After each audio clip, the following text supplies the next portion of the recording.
Peace, folks. This is X from TPOT Media. Open your mind and wake your black ass up. You know what time it is. Hit that damn like button as you make your way in the door. Grab a seat, settle in, get ready.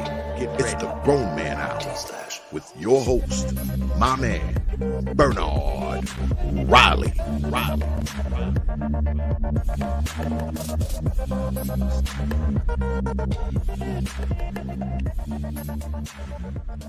Welcome to Machismo TV, the ultimate destination for modern men seeking to upgrade their lifestyle. Subscribe to Machismo TV and Saul T-Balls. We stream daily from 12 midnight to 8 a.m. Eastern Standard Time, the best male-centric content. Highlight reels without reviewing or providing any editorial bias to the content. We have done so much, with so little for so long, we are now qualified to do anything, with nothing. What's going on, everybody? Like I said right there, we've done so much with so little for so long, we're not qualified to do anything with nothing. Make sure you go and subscribe to Machismo TV. And of course, the link ain't in the chat room to it, but it should be. It will be. Make sure you subscribe. But yes. The Saturday shows with Hood Conservative is tentatively back. We don't know how steady Eddie and consistent it's going to be, but we decided to hop on it today. No guarantees. But Deacon Dave in the building, Logan, JJ, Bowdy Thug, what's up, Salute, and what's going on? And definitely, Hood Conservative. Let's go.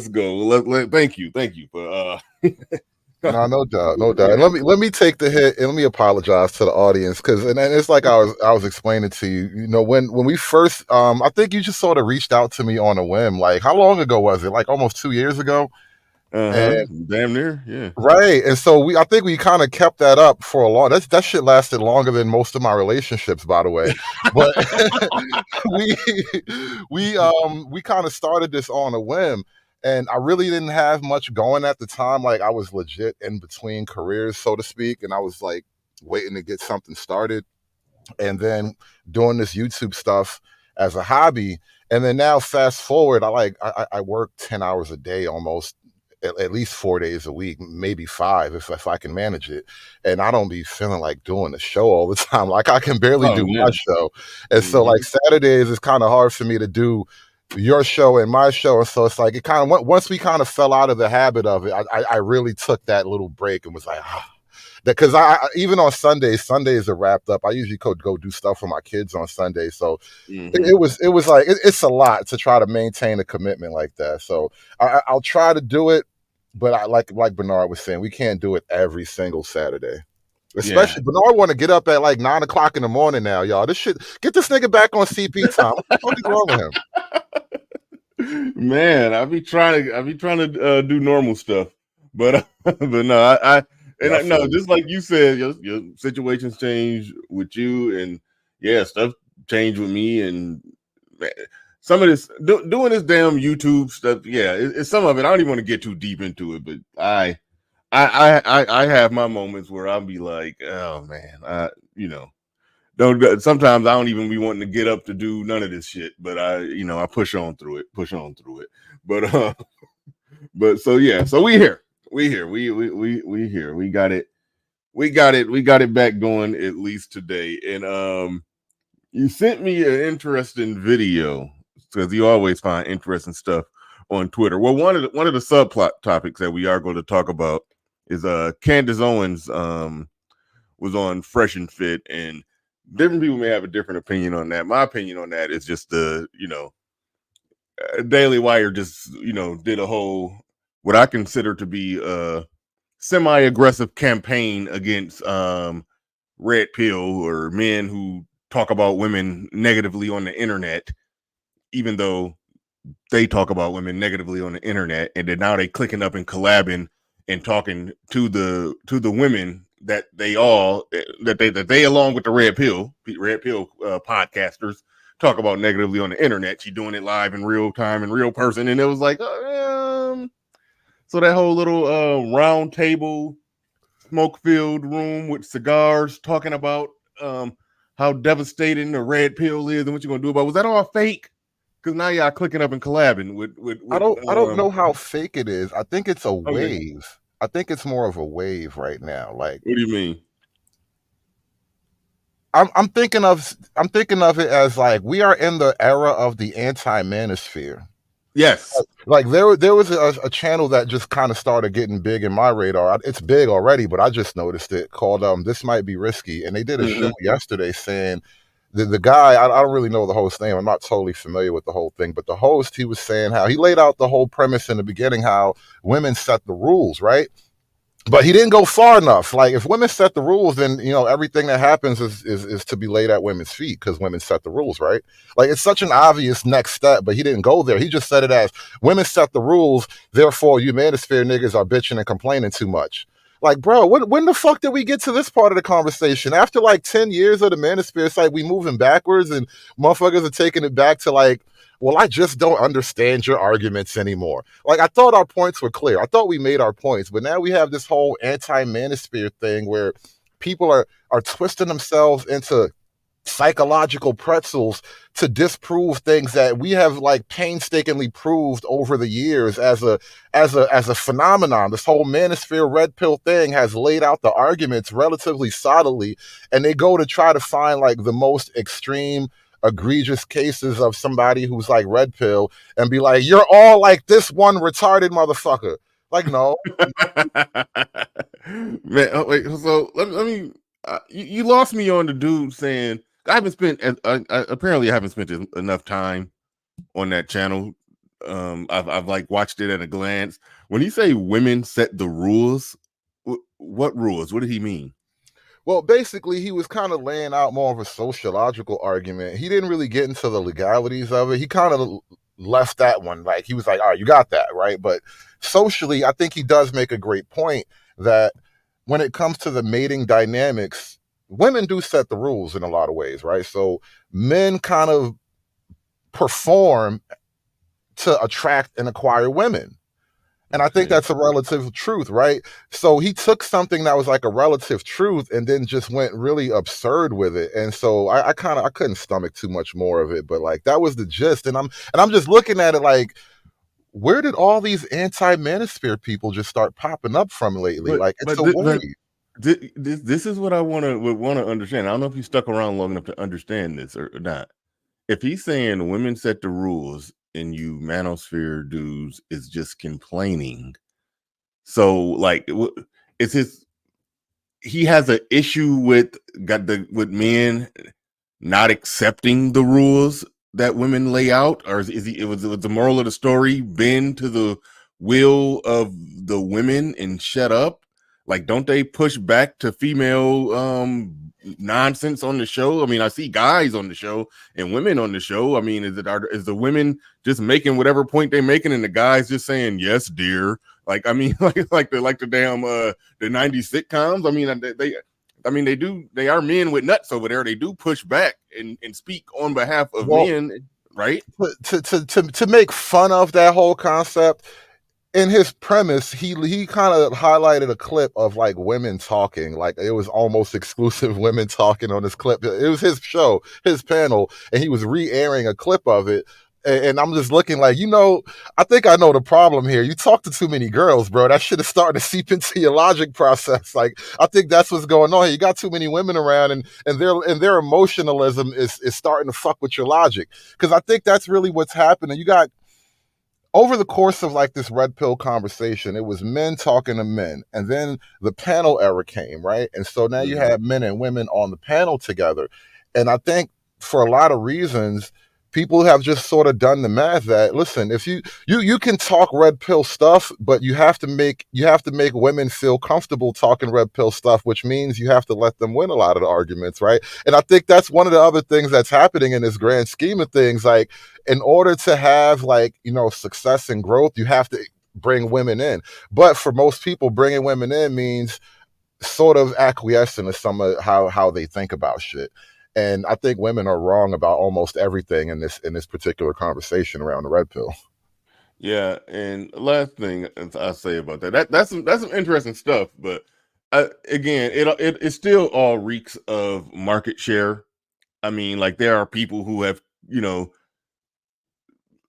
hung out in a red pill or manosphere chat room, super chatted, got wrenches, and then started doing content criticizing the manosphere. Like, so it's a, you know, for some people, it's like they do it from the perspective like they're just trying to siphon off as much as the audience. Let me try to kick dirt on these other people who are making statements that I agree with. That's one strategy people use. But I think it's like a new wave of content creators. I think some of them branched off from the Lapeef, which led to like the Anton, the Fight Club. From Fight Club, it's a lot of other content creators. I think This Might Be Risky guy might be a subset of all of that. I think.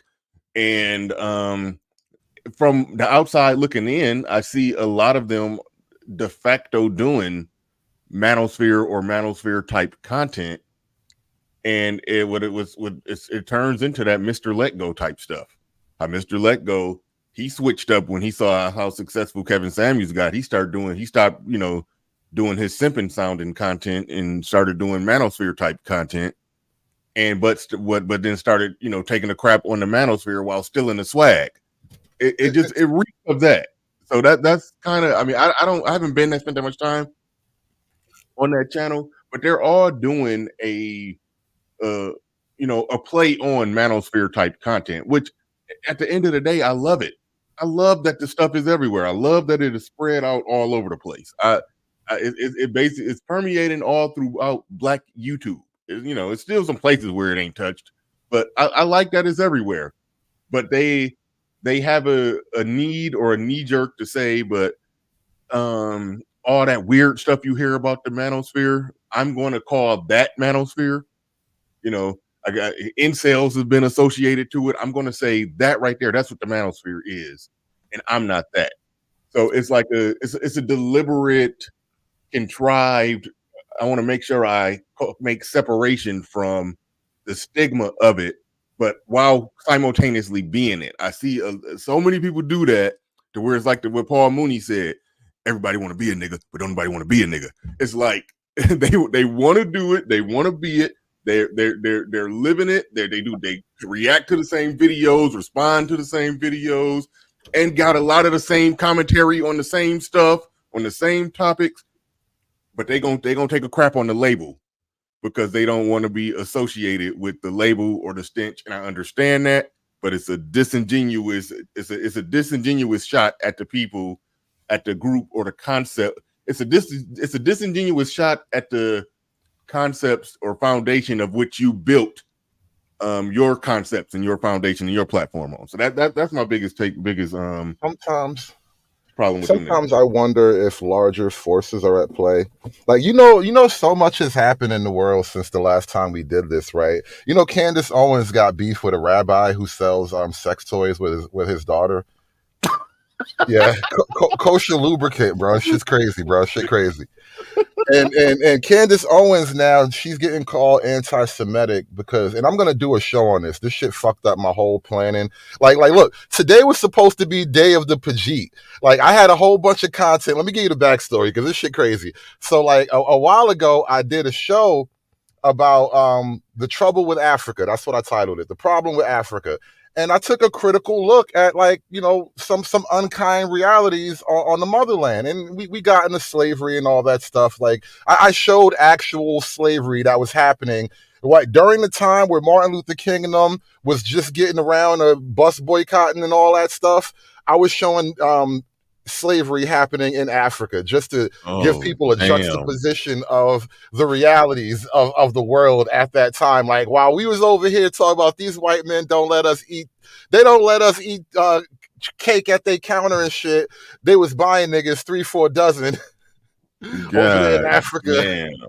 Like, I did a whole show about that. They over there getting bought, sold, and traded, and we over here mad because we can't buy a slice of apple pie at the white man's counter. Yeah, like, you remember on there was a show called Black Dynamite. There was a cartoon called Black Dynamite, and on Black Dynamite, he introduced the concept to me that was radical and revolutionary, and I almost want to try it, but it's too far.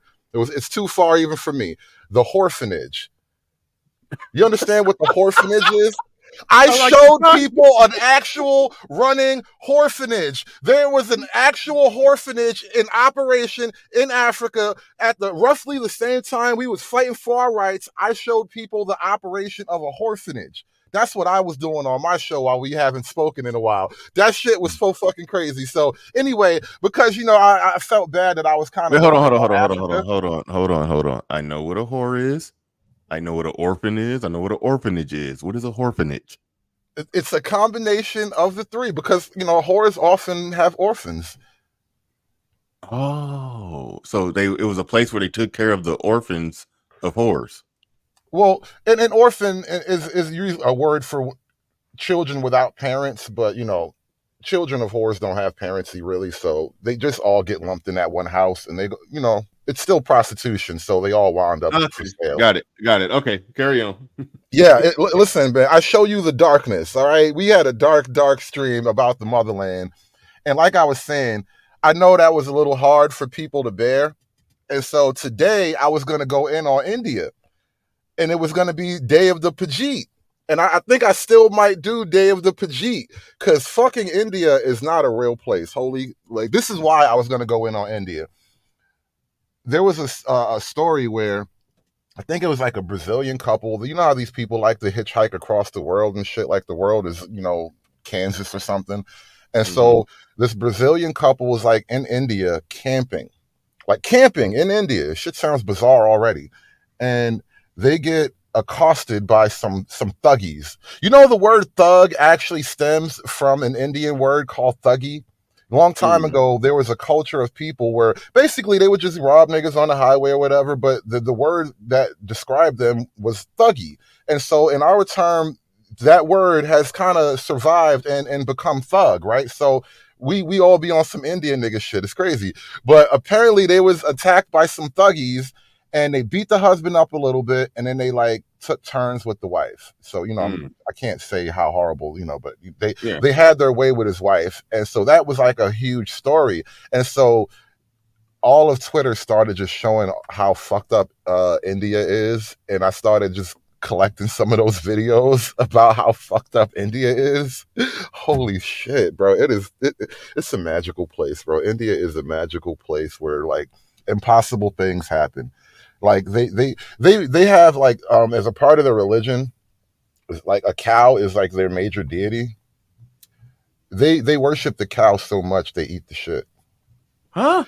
I'm gonna do this show later, but before we do that, Candace Owens got beef with a fucking rabbi who sells sex toys because Candace Owens discovered a lot of interesting facts about Michael Jackson. She was talking about Jews and their control over certain industries, and somehow she got onto the Michael Jackson thing.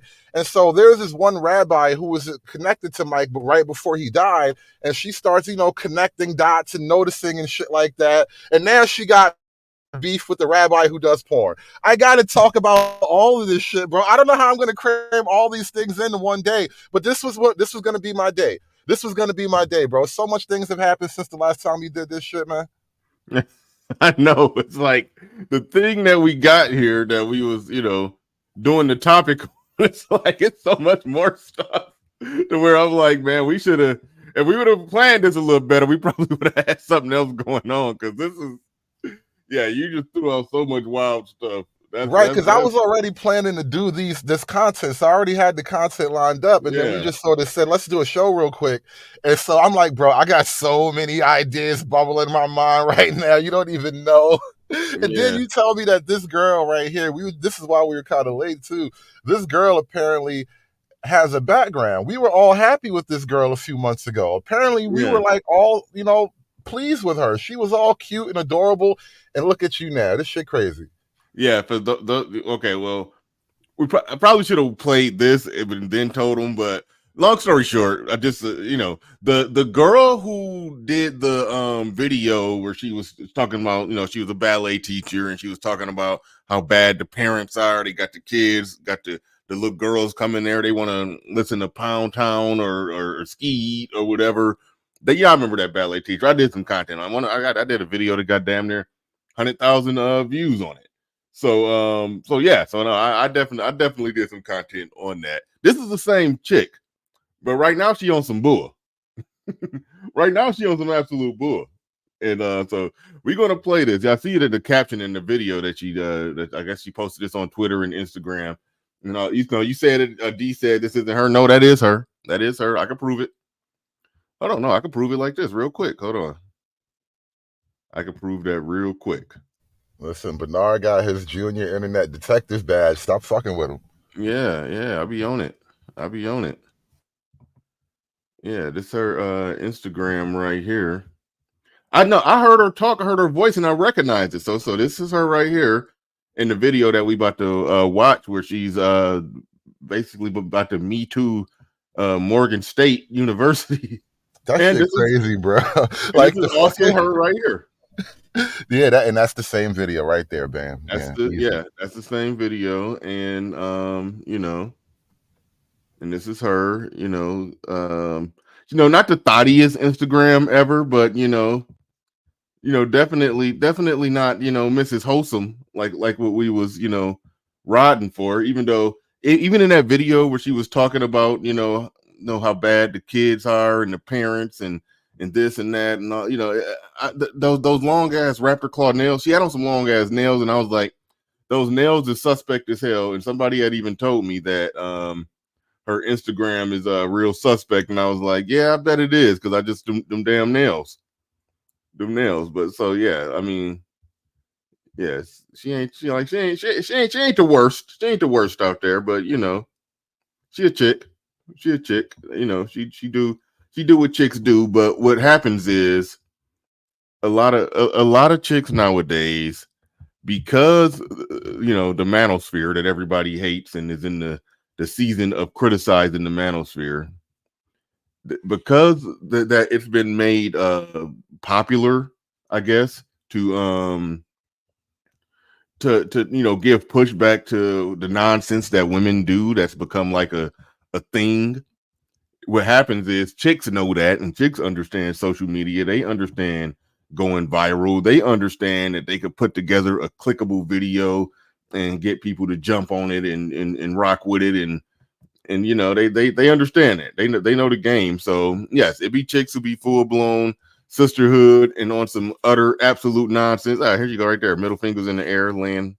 Yeah. So anyway, it's chicks that be on some absolute nonsense in either their personal life or their whole social media life. Okay, that's very suggestive. It's chicks that be on some on a thottiness level, I give her like a B-. She's not even. No, she's not overdoing it, because she one of those chicks that got put it like this. She has it says, fashion model. Like she's into the fashion of it. She just wants to do fashion model type stuff. She wants to pose and put on nice clothes. But it's some stuff to look at. It's some things to critique if you want to critique. But I ain't. You know what I was thinking though, Bernard, because we were talking about the whole pushback to the red pill thing, and I kind of thought about it almost in grand cinematic terms, right? So first we had like the red pill, it was like a rebellion, it was the new hope. Yes. And then we had Kevin Samuels come along, and he passed away, and then the empire is striking back. That's where we are right now. The blue pill empire is striking back. But you know what comes next, right? The rise of the Jedi.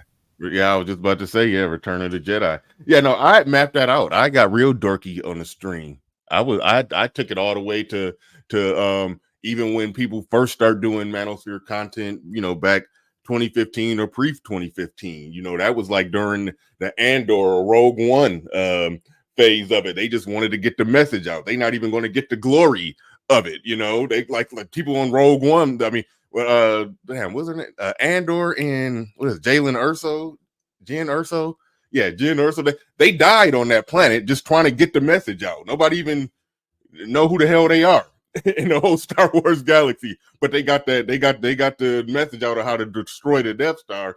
And then and that's when A New Hope came, and I said that Kevin Samuels was Luke Skywalker who destroyed the Death Star. And then I was like, now we in the Empire Strike Back phase. So I've said that before, and yeah. It's weird how it just fits that way. Anyway, life imitates art. Art imitates life. I like it. Yeah. Yep. Yep. But all right, let's get to this chick who everybody loved, and now she's doing a sisterhood switch up to try to go viral again. I don't know how viral this went, but she's trying. I mean, she hell, it got your attention, so I guess it went viral enough. So but so now she went from that to trying to get on some Me Too stuff. And all right, let me see what J Speed talking about. I got super chats. Yeah. Before you even say that, one more thing. Candace Owens was chopping it up with Destiny too, and she told his punk ass about herself. I'm gonna show you that clip. This shit is hilarious, yo. I'm just like a Candace Owens fan all over again, like it was the first time. Yeah, I do want to see that. We do got to get into that. But Super Duper in the building says kosher lube. I don't know what that is. I do not know what that is. You cannot make this ish up. I don't know what kosher lube is.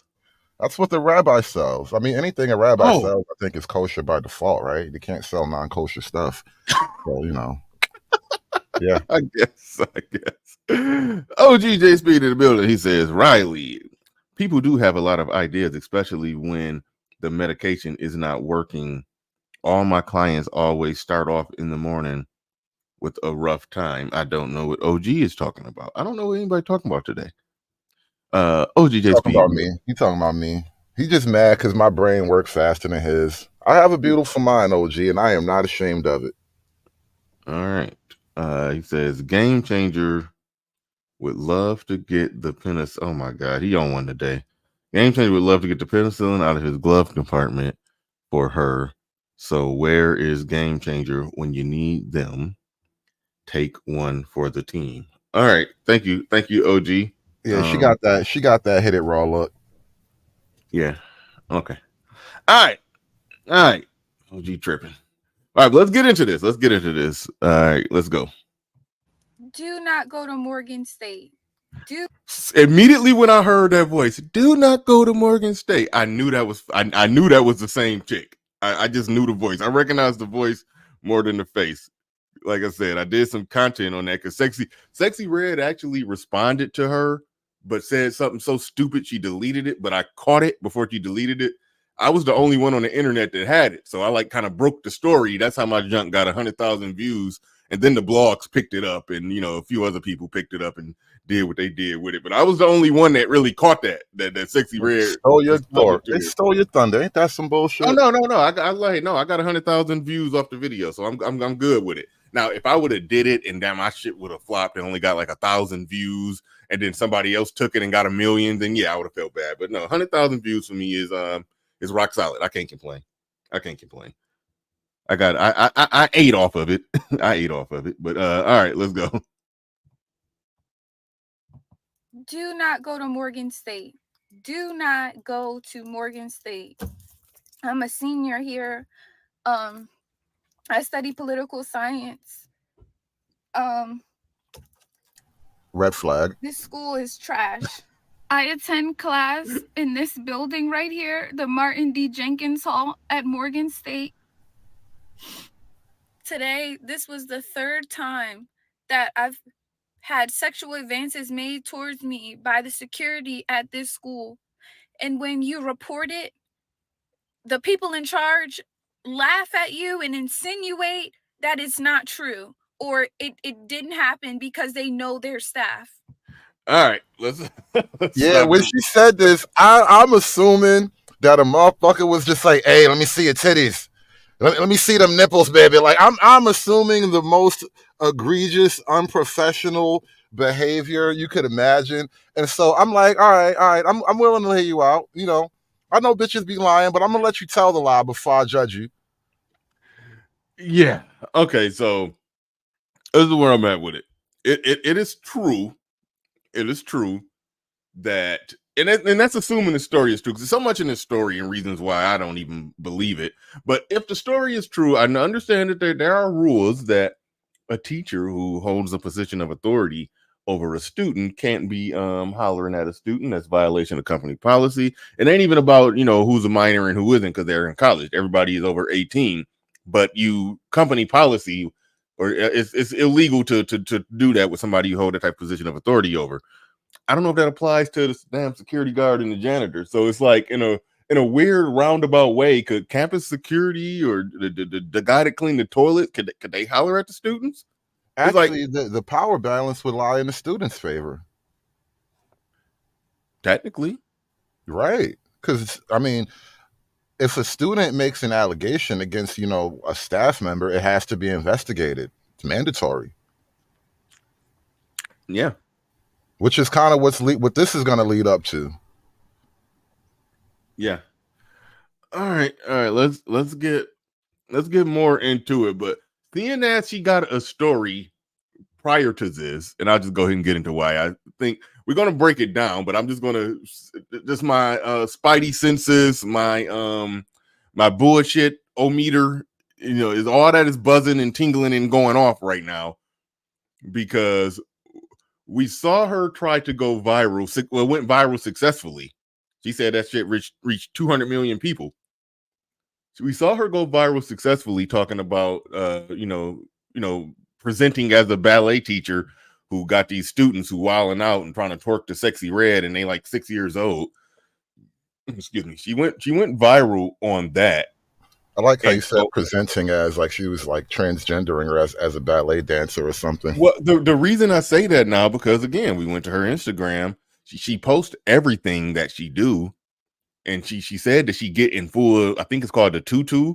She said she get in full leotard or whatever. And when she doing the class, and there's no evidence of her doing the class. And if you're teaching like 10 or 12 kids, that you do a video going off on the parents, those are direct people who gonna pull up to your class. Like, hey, bitch, you was talking shit about me on the internet and got 200 million views. Like, she would have got pulled up on. It's like, but so it's so many things that I was noticing in it that I was like, this don't sound as plausible. This looked like an attempt to go viral. She didn't. There's no evidence that she teach anybody kids, so that's where I was at with it. I just wasn't buying, aspects of the story. So I'm just looking at it, and when you're in the reaction video business, you notice that people do stuff in waves. Like, for example, you remember that chick that said that she was some social justice sounding chick, one of the woke, some little dainty little woke white girl, but said when she date like a guy's guy, like a more conservative type man, he just putting his credit card down, paying for everything. How that felt good to her. Yeah, like, she just went reviral again for shitting on her pops. Exactly. So what I'm saying is they go viral. They find a story, they make up a story, make it sound real to go viral. That's what they do. So that's why I hate that I'm to this point now after just watching and seeing how this social media works, where I gotta side eye everything. I can't never take nothing at face value. So this story already on its face sound like another made up damn story. Like she's saying she about to say enough in here that's going to literally get damn Leotis, the security guard, fired over her trying to go viral. And I don't even believe the damn story all the way. But anyway, man, this shit that's why I sent it to you. I'm like, bro, this bitch is so crazy right now. Like, and I'm willing to believe that every now and then a woman legitimately gets caught in a situation that's not her fault. It's a dude doing too much. There are actual crazy niggas out here, right? So I'm not gonna totally just deny the fact that women can be in danger from time to time, right? But it is from time to time, generally speaking.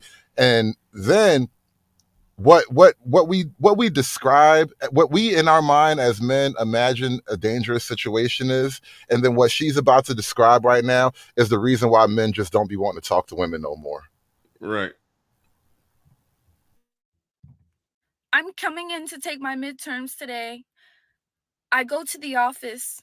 The security guard approaches me as I'm heading there, and he says that I have really nice legs, and he wants to take me out and get to know me a lot better. I told him no. This isn't the first time that this 60-plus-year-old man has made an advance at me on this school campus. I am a student here. We gotta hold up real quick. On this school campus. J Speed just try to holler, and she was offended at the 60-plus-year-old man. She said 60 plus like that shit hurt her feelings. Like, look at me, motherfucker. Do I look like a 60-plus-year-old nigga could hit this? Ew. Like, she literally got the ick. Her being offended that he thought he could get her makes it unsafe and threatening. Like her self-esteem is threatened. Like that's what she's on. Oh man. Campus. He has made advances, multiple advances towards me. I went today, I built up enough courage. I said, you know what? I'm going to stick up for myself today. I'm going to stick up for myself, and I'm not going to just keep letting people say nasty and unrequited things towards me because they feel like they can. So I get myself together. I go up to the chairman's office. I ask the assistant chair, Cara Jones, for political science. I say, hey, there's a security guard downstairs. His name is Stryker. He keeps making sexual advances towards me, and I'm uncomfortable. What do? I said he keeps complimenting my legs, and he's offering to take me out to restaurants, and he's saying he wants to get to know me better. And I keep... Hold on, wait. I don't know the definition. I just realized I don't know the definition of sexual advance. Because yes, if a guy is offering to take a woman out to eat, yeah, he do want to hit it. But that don't count as a sexual advance. I do it. I mean, it does and it doesn't, right? Because it's a fucking gray area. Now, here's the problem. When you say a sexual advance, right? Every initiation of a romantic encounter is, by extension, a sexual advance, right? Like, he doesn't necessarily expect that you're gonna have sex right here at what's that thing you got to walk through? That little magnetic device that you got to walk through. Metal detector. Yeah, the metal detector. He don't want to bang you right there on the little metal detector conveyor belt. But that would be kind of sexy. But still, he doesn't want to do that unless you with it. But I'm just saying, he's just trying to figure out how much you with it. Yeah, he's just trying to see if you with it. And like I said, I don't. It's probably some rules here that says he can't do it with a college student on the campus, but he did make an offer. The most aggressive thing he said is that he liked her legs. That that was the most aggressive thing he said. Everything else was perfectly normal. I'd like to get to know you better and take you out sometime. So there's that. Basically, a gentleman about it. That's what I was saying before. Like, I'm expecting to hear something egregious, like what that mouth do. You know what I'm saying? Like, imagine you walking in there and you're late for your calculus exam, and 9:30 in the morning, Otis is like, hey, what that mouth do? Like, okay, yeah, you can go tell on him for that. I wouldn't even be tripping. I'm like, boy, you wildin'. You gotta be cooler than that. You gotta be smoother than that, bro. You doing too much. You know what I'm saying? I would even kind of be on her side. But a dude saying, you have nice legs, let me take you out. Let me get to know you better. Like, the OGJ Speed trying to get you to sign a contract. That's all he trying to do. He just trying to sign you, baby. He want to get you in that little sugar daddy contract. That's all. Yeah. He trying to pay. He trying to pay for that, your next semester. Right. Telling him no. I need help. I said I need help. I need help. She tells me she's going to call the chairman of the I need help. Those statistics about how many girls get assaulted in some way on a camp. I mean, they use the hard, the R word, grape. Like, what is it? 1 out of every 2 out of every 3, 1 of every 3 on the college campus. When they throw out some stat like that, that's been debunked. But I'm thinking this stuff like this get roped into that. That's what I'm thinking. Any advance you don't like could get roped into some type of assault, because she's been full blown assaulted. Let her tell it. Now, and this kind of goes back to my initial point about this anti-red pill wave. It's like, are these things not real? Like, you can't even just attempt to strike up some kind of relationship with a girl. And I don't care if the man is consciously batting out of his league, all right? He's an old nigga with a lot of money. That's what they do. That's what they do. That's what they always have done. Old niggas with money try to buy young girls, all right? And if she's totally legal, she's a college senior. Plenty of young girls have made the deal. There's a bunch of girls prettier than you, younger than you, that have signed the contract. And here you go acting like he done did something wrong. Yeah. The Department for Political Science, Dr. Jackson. I say, okay, thank you. I feel good. I'm like, all right, this is going somewhere. This is getting better, you know. I'm sitting across from her office taking an exam for my professor. I'm the only one in the room. I hear her call the chairman. And this is what she says. I don't believe that happened. I have to tell you something. I have a student in here, and she's claiming that the security guard has been making sexual advances at her. And he is talking about her legs and asking to take her out to eat. But I know him, and I've known him, and I don't believe he did any of that. She's saying all this while I'm right across the room. I can hear her. So I'm sitting there, and mind you, I just thought like I got over the hump. I'm like, all right, I got over the hump. I spoke up for myself. I'm going to get some type of justice, or at least I will feel comfortable enough to come into my class. No. So she's snickering in her office saying that she doesn't believe none of that happened. So after about the third time of her saying she just knows this man so well and she doesn't believe that this 60-year-old man would offer to take me out to eat or compliment my body, I get up and I ask her, I say, are you insinuating that I'm lying? That's exactly how I asked her. And she was shook. She was like, well, no, I'm just saying that I don't believe he would do that because he's worked here a while and I don't know, I'm not sure. And I'm so sick of this school. I'm so sick of the people that work here. I'm sick of the nasty, rude comments. And as a like now the whole school is fucked up, right? And I get it, you know, Morgan State probably is fucked up, but not because of this, not because of you. Like, it's probably fucked up for totally different reasons. Like, why the school bad now? This has got nothing to do with the school. This is just, you know, regular, normal human interaction stuff. And this is what the whole like feminism thing has created, where men and women cannot have normal human interaction. Right, you can tell him no. Hell, if you'd have told him no hard enough, he probably would have stopped talking to you. But you probably were just like, no, and kept walking. He was like, you know, I'm gonna get her one day, and he keep trying like it's cute. And now instead of just, you know, just being upfront with it, like, look, motherfucker, stop. You know, you went and just snitched on him and tried to get him fired and try to get the whole school put on blast because you got the power.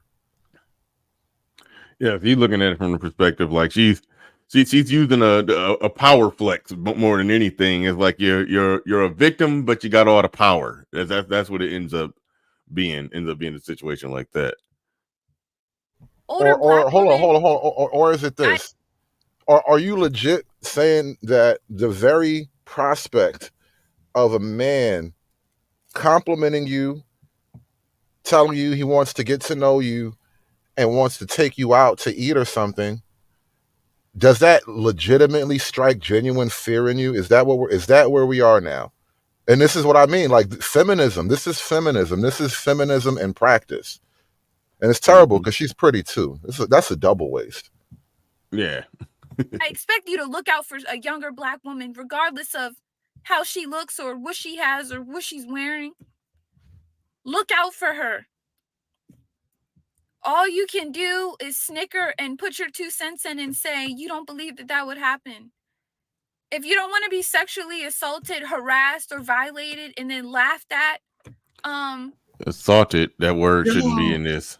Who assaulted you? That word shouldn't be in there. Like she bare minimum could trump up the charges to harassment if, you know, if some hard no's were given and he keep coming back. Like it does reach into a gray area of a guy being persistent, you know, and then that there's that Aaliyah. First you don't succeed, dust yourself off, try again. Some some dudes take that approach with a chick, and they be persistent, and they may end up pulling her. Like, so it's a gray area with that, where a chick could probably say, I feel harassed. I understand that. You remember Pepe Le Pew? Oh yeah. Like, if you were to watch a Pepe Le Pew cartoon right now, hell, it's probably a crime to even watch Pepe Le Pew right now, because the way he was trying to get at that, like, you're not allowed to be that persistent, right? You're not allowed to just I don't care about anything. I got to make her like me, right? That right there is going to get you at least 5 to 10, and you're going to have monitors for the rest of your life. In light of all of that, Steve Urkel harassed or assaulted Laura Winslow for like 10 years. Steve Urkel would be, he would have to introduce himself to every neighbor every time he moved into a new neighborhood. He would be on one of them new lists, right? Like, hi, my name is Steve, and the state told me I have to introduce myself to you. Like, why would the state tell you to do that? It's just a thing. Don't worry about it. Oh man. Yeah. That was some harassment right there. That's just started in like 3rd grade and went on. They took that all the way to college, didn't they? It's like, oh man. Don't come to Morgan State. And Morgan State, I can't believe I'm putting my money in here. I can't believe I'm paying. This is what I'm paying for, to be assaulted and violated and disrespected. Assaulted and violated are not the right words. And I just don't. Okay, we just heard the first. Okay, the crying without tears, those dry tears we seeing that they winding up. Like it, and I don't want to go here anymore. And I don't think anybody should have to do that. If somebody violates you or makes Girls you uncomfortable, have dry tears with real snot, though. That's just weird. Like, she got real snot but dry tears. How did you do that? That is like a feminine trick I gotta study. Asking for help should be the ones laughing and denying you service, because it's not happening to them. And just because something's not happening to you doesn't mean it's not happening. And I'm just really upset, and I don't want this to happen to anybody, because this is really upsetting. I think she went in right there to wipe a dry tear, but the glasses got in the way. It's like she forgot she had on glasses or something. This is really upsetting. But hold on. No. I don't want this to happen to anybody. Yo, you really hate old niggas. This whole thing is some anti-boomer shit. Like, I don't want none of these boomers trying to fuck no 20-year-olds ever again, all right? 50-year-old pussy forever, nigga. That's all you get. Nothing down here. None of this belongs to you niggas. Like, she is really anti-boomer. This shit crazy, bro. All because he was 60 years old. Like, if he was like, 35 with a BMW, she probably going. Mm-hmm. Yeah. Classic case of it's assault and harassment based off who's doing it. Classic case of that. When Sir Tyson in the building says Pepe Le Pew equals most stateside do black male simps, aka the default position of black males. I said it. Yeah, that's something I was theorizing on. Our black men, the biggest simps. I was theorizing on that. Oh, it's even worse than that. Like again, since you and I have done a show, I've come up with several theories on the fly, and one of the things that I've been theorizing lately is Black America is essentially what I've been calling a cuck culture, right? Because I think about it like this. Typically, the idea of a cuck is a guy who his woman is either pregnant by another man or she's just sleeping with another man, right? So the ownership of your woman has basically been it's been damaged. It's been, she destroyed it. And so that's basically the idea of a cuck, right? So if you don't own your woman, you've been cucked, right? Well, what happens in a community where no man can ever own his woman? Yeah. cuck culture. And I started looking at it like that, like, damn, that is a wild element that kind of describes a lot of, you know, the problems of Black America. This is what happens when cuckoldry becomes the norm, right? It destroys a lot of the social fabrics that you would otherwise take for granted. Right. Hold on, I'm trying to. All right. Happen to anybody, because this is really upsetting. It's really upsetting, and I don't want anybody to go through this. And there's that. There is that. That is the chick, for those that came in late. That's the chick who, like we said earlier, that's the chick that went viral, talking about how that's the ballet teacher who went viral, talking about how her students want to twerk to Sexy Red when she's trying to put on some Princess Jasmine and all of that. You know, the parents are horrible. They saying, well, so what? You know, and they just the kids talking back. She tried to talk to the parents talking back. Everybody just, you know, that was that chick that everybody, you know, lifted up like, a decent win. But a lot of us that were a bit more perceptive noticed that in that video, them raptor claw nails was very suspect. She was saying all the right thing, but them nails was kind of giving some stuff away.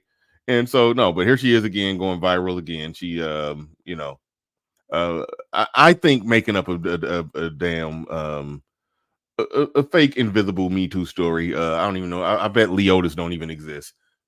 We just named the security guard Leotis, but I bet he don't even exist. She's trying to go viral, and if he do exist, then I think she's throwing a man under a bus, about to get somebody fired. So there's that. When you think you found a good one, Great Britain. Bro, go ahead. No, I was gonna say when you said when you think you found a good one, it's like you read my mind, because I've been thinking about this joke I've been making. Like, what the fuck is a good woman anyway? Right. Like I don't even know what that means anymore. Because you know that's what people tell you nowadays. Like, all right, you know, to red pill guys, you know, the general pushback is, well, that's your fault. You should have just chose better, right? You didn't get a good woman. What the fuck is a good woman? And I think maybe a good woman is kind of a myth, right? And I'm not saying a woman cannot theoretically be a good person, but, you know, good luck. What I'm saying is that maybe women are only as good as the rules. So theoretically, there is no good woman. There are only good systems and rules. On a macro scale, there's truth to that. I think what ends up happening is at the micro level, even in the worst of climates, the worst of, you know, layouts, rules, or whatever. Yeah, an individual guy could probably find an individual chick. An individual guy can find an individual chick that works for him. Like that's possible. But when you look at it on a macro scale, yeah, if things are set up a certain way, then it's going to produce a more common outcome. And it's not really too many ways around that. It's just not. But Great Britain in the building, he says, now y'all see what we have to deal with in Baltimore. He says, if it ain't District Attorney Marilyn Mosby, it's this. I don't even know that much about that situation there. The only high sitting prominent black woman on my radar right now that's doing some effery is the Fannie Wilson and Tiffany Henyard. Marilyn Mosby, not even on my radar. You might got to hit my email on that to get me up on that one. I don't even know what's going on there. But thank you for the super chat. Thank you to everybody supporting. I think she just went down for some fraud. Yeah, she was a mayor of Baltimore. This is like right around the time, I think, just after I left that town. But yeah, she was the mayor. She was like Fannie Willis, basically, you know, getting piped down and paid off. Yeah. Put that email in the chat room. Put it in the chat room. Great Britain in the building says an old dude named Stryker in Baltimore. Cap. All right. Now you got something here in the back. You got something here in the back. The precursor to this is because that's Candace Owens and Destiny, which looks kind of weird. I don't know why it looked weird just seeing them together. I don't know why, but she was just recently on Fresh and Fit, talking to the thotties with Fresh and Fit, and we talked about that in the preamble to the show. We talked about how the Daily Wire went on their little campaign crusade against Red Pill, and now she clicked up with Fresh and Fit, talking to the thotties on the show. Mark my words. She is not going to stay at Daily Wire. Either something's going to happen and they're going to break contract and pay her off, or she's just not going to renew her contract when it's up. She can't stay there anymore. Huh? Why do you think that? She has beef with a rabbi. Oh, yeah. It's all going to fall apart. I'm telling you, mark my words. The pressure campaign has begun, and like I said, either a situation is going to happen where it's going to be like, you know what, we just can't, we got to let you go, but and they'll pay her off or whatever, so everything will be nice and smooth legally, or they'll just, she'll just, stay under the radar maybe, and the contract will run its course, and then she'll go do her own thing, and they'll part ways amicably, but she can't stay there anymore. Yeah. I can see her doing her own thing. Ever since Israel, black people and our allies, we've been at war. It's been some shit, bro. It's ever since that October thing, man. Black people, we've been looking at that. It's been growing, bro. It's been growing. That's all I'm gonna say. I'm gonna cover some of this later because I think they did something to Mike. Yeah, I did hear Candace Owens talking about that. But before we get before we play this, I do want to get your thoughts on something that was thrown out there by FD Signifier. He did another video, talking about the manosphere. Really, what he was talking about mostly in that video was stuff that it don't really apply to the black manosphere. It was like deep off in the white incel to alt-right pipeline type stuff, but he just kept saying manosphere. But most of what he apply, and it didn't apply to the black manosphere. I'll just say that it didn't apply to the black manosphere. But one thing that he threw out there that was interesting, he says that conservatives, the patriarchal group and crowd, when it comes to them, getting black representation, he talked about how they use black women like Candace Owens, and he showed a lot of other examples, enough to make you say, where they use when they use black female mouthpieces to be the black person, talking and arguing the conservative perspective to black people, but black women are, the stats, they're the most they're completely underrepresented when it comes to conservatism or voting Republican and all of that, but it's like they don't enlist black men to be their hired black gun. They do that with black women. I was like, so why do you think that is? Or is that, or was he reaching, or do he got something there? I don't know that he's totally reaching. I just don't think that he's describing it accurately. He's not getting to the argument, in my opinion. I think of it like this, right? Yeah, all is fair in love and war, right? And so if you're gonna call out right-wingers and conservatives for using black faces to push ideas, then you have to take offense at the left, who only does that. No, that part is true. That part is absolutely true. But what I was just curious about is, why does it seem that they use more women, more black women than black men? Because it works, bro. Titties sell everything. That was the conclusion that I kind of was arriving at.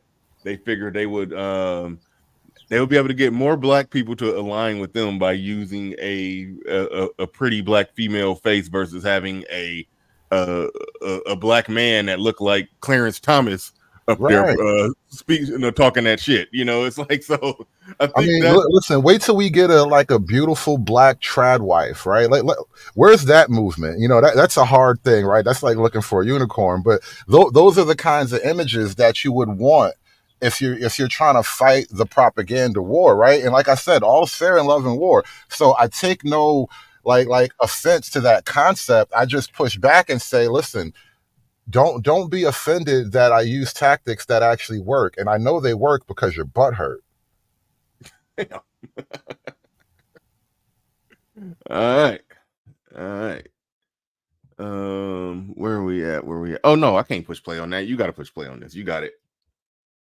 Hit the like button, subscribe, all that good stuff.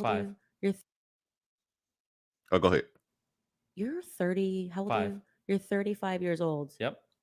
Okay, so what is that? What do I do? Like if you were 20 well, let's and say you were I'm a saying millionaire, this stuff, I travel the world, I get to research and talk about whatever I want, I get to talk to cool people like you and other people, I live in Miami in a high rise for 5,000 a month. I mean, I think my life is pretty okay. I mean, okay. But I'm saying, like, what are you doing when you're trying to sell to people that, you know, being a hoe is cool, smoking pot, saying I don't necessarily think that being a hoe is cool. Are you going to age out of that? You're a 35-year-old man, right? Like, you know, and you're kind of doing the, like, I'm a college dorm kid and I'm trying to make everything sound cool. But I just want to point out the fact that you're a 35-year-old man and your words should matter and they should have weight. Like I said, if you were 20, I'd be like, I get it. When you're 35, you know, say things with conviction. Say things that have meaning. Things with conviction, yes. You know, and like when I asked you, what would you recommend to a woman at 25 and 30? I didn't just start rambling about what a 20-year-old should do and how biologically blah, blah, blah, blah. I would say exactly what I would tell a woman at 20. I just kind of like how she, like, in a very white people way, she cut off his, she basically called out his lack of manhood in a white people way. It was very, very, like,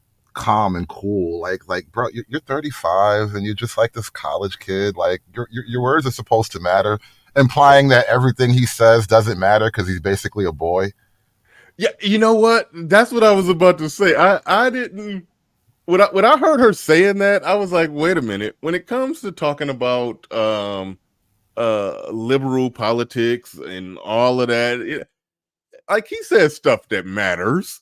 It's like she basically that was a hellified tactic to that was one of those projecting it to the audience that this person shouldn't be taken serious. Like you said, I mean, like he's a boy, you know, nothing that he said. He's just running a little frat boy party up here with his little YouTube thing that he's doing. You know, it's like she took a serious shot at him, and I don't even know if that was a fair shot, you know, because yeah, he do, you know, be gaming and doing, you know, little quirky stuff while he doing his stream, but you know, he can have serious debates with the best of them. Like him and Ben Shapiro had an in-depth debate on that one guy's show. I can't think of his name. Like, so he knows how to. He's just not just some childish person just saying, you know, random stupid stuff. I mean, he does say stupid stuff to me, but I mean, when it comes to, you know, when it comes to arguing the point of view of the modern woke liberal progressive, he's probably one of the best in the internet genre of doing that. Listen, so that's why I'm like, she cut his balls off right there. Nah, I'm gonna run it back a few seconds and take it like this, bro. She just looked at him. Look at how she's looking at him right now. Just look at the still shot right now. And in her mind, she's just looking at him like, you pathetic man. That's why your bitch left you. Like, and now she's about to explain why your bitch left you. Like, bro, this was so cold. This was so cold. I know, and I get it from that perspective. I get if she's just saying you are a weak ass, unmasculine man who get pegged by your woman, and so it's hard to take your arguments serious, even if they are well researched. I mean, he does do his research and do his homework and try to put together good arguments. He's a good debater. I'll say that. He's a skilled debater. You know, he's good at what he do. He's a master debater. even if, you know, you disagree with what he do and some of it do be in bad faith, he is skilled at debating. Like, that's what he's known for. But if she's just talking to it, just cutting through the bullshit of just the person that you are, like you're like I mean, I didn't want to get into it, but you saw the woman that I call it the dude, the woman. You saw the man that his wife left him for, and that is clearly she's bending that guy over, clearly. So it's like yeah, it's hard to not look at you in that vein. If that's what your girl attracted to, that's what you got. That's what you are. So from a person to person standpoint, it's like, yeah, a lack of respect. But so I get it from that. I get it from that standpoint. But yeah, she tried. Candace Owens is like real good at sunning people. I'll just say that she knows how to sun people. That's all it is. That's all it is. But Okay, so what are you? well, let me read the super chat real quick. William in the building. I don't even know if that's how you pronounce that, but that's what I'm going with. I think William the Third. I don't know, but both sides use black people to push surface level establishment points. That's true. Mainstream liberals use black folks to push alternative lifestyle, and conservative use black folks to push model minority. All right, fair enough. I don't got much pushback to that, but thank you for the super chat. I do appreciate you supporting the stream. I don't know if Hood want to say anything to that one, but no, thank you. All right, where we at? Oh yeah, I keep thinking I gotta push play. Go ahead. Ooh, what is that? What do you? What do I do? Like if you were 20 well, and you were saying this stuff, I travel the world. I get to research and talk about whatever I want. I get to talk to cool people like you and other people. I live in Miami in a high rise for 5,000 a month. I mean, I think my life is pretty okay. I mean, what do you? What are you doing when you're trying to sell to people? Like that right there, what he just described, that's sort of what I was getting at. Like his skill and talent at doing what he do has made him rich, and he's living the life that he wants to live. So it's almost like you can't knock that. That's more or less what I was saying, that, you know, he as a man in this world, in this capitalist society, figured out a way to make it. Like, so that's why I don't knock it from that standpoint, that he's failing as a person, but it's just some things about him that make him look like a little soft, weak, pansy bitch. But I think that's just that speaks more to the wonder of the modern world. Like a guy like that wouldn't have survived, 100 years ago at the same time. So because we live in this modern world, he gets to survive off of making words mean nothing, right? That's basically his real shtick. Like, because if you actually listen to him, he talks really fast, and it's a strategy designed to overwhelm you with bullshit. Because not everything he says actually amounts to much logical argumentation. But if you can't really slow it down in your mind and pinpoint the disjointed arguments, then he sounds so fucking smart. Yeah, no, very true, very true. But go ahead. You was rewinding it for a point, but go ahead. We got muted. It's muted. Well, smoking pot, saying I don't necessarily think the thing. Are you going to age out of that? Because you're 35-year-old man, right? And you're kind of doing the like, I'm a college dorm kid and I'm trying to make everything sound cool. But I just want to point out the fact that you're a 35-year-old man and your words should matter and they should have weight. Like I said, if you were 20, I'd be like, I get it. When you're 35. Say things with conviction. Say things that have meaning. Things with conviction, yes. And like when I asked you, what would you recommend to a woman at 25 and 30? I didn't just start rambling about what a 20-year-old should do and how biologically blah, blah, blah, blah. I would say exactly what I would tell a woman at 25 or 30. Yeah, I know, but your behavior, and I will appreciate that people that are younger won't understand what I'm saying until you hit 35, which is, I'm going to be 35 this year. Okay. You're acting like you're a college dorm kid. Yeah, and your catty insults towards people online make you seem like a high school mean girl. Okay. I mean, like, what do you mean? Like, we all have our things. But you're selling to them things that you know aren't good. So what do you think I'm selling to them? If you were a 25-year-old, like when I'm on the Whatever podcast and I'm surrounded by women that are in their 20s and they're saying like, the whole life is good. The reason why I said to that girl that I'm going to pray for you is because I know that she's going to have a different perspective when she's older. So I'm not upset by that. I don't feel like that needs to be attacked when that woman, when these young girls are around me and we're talking about all of these topics. When I'm sitting with a 35-year-old man, okay, and what do you think I'm selling people? And you know better, okay? Wait, what do you think I'm selling people? Well, what I said when you were defending the lifestyle of being a hoe, why are you doing that? I don't think I defend the lifestyle of being a hoe. You did a whole video basically saying that none of my points of me trying to tell these women that they essentially, you can do something better. You don't have to sell your body this was your like snazzy video, come back to it. Why are you making a comeback? Yes, you can make a video and be like, why can't someone do heroin? But why would you as a 35-year-old man want to sell something to someone or make it seem okay or cool or relevant when you know it's harmful to them? I don't get that because of your age. So just like kind of I don't tell people things. that they have to do a particular thing, but if I see somebody that's doing heroin, I'm not going to be like, you know, it is whatever. And it's just like, whatever. You're just do you think that heroin is comparable to recreational sex? I am. Quite frankly, I actually think a woman, as the one that I sat across from when you were critiquing this video, who says that she slept with up to, 20 men per night. Yeah, it's just as bad. And I know that has to be hurting her soul. So I look at her as a human being. Hurting her soul? What if she just has a different... Is heroin as harmful as recreational sex? And actually, that's not even recreational. That's professional. 20 men a night is a professional level. So at a professional level, I think I wouldn't even try to play that game. I only want to argue on those waters.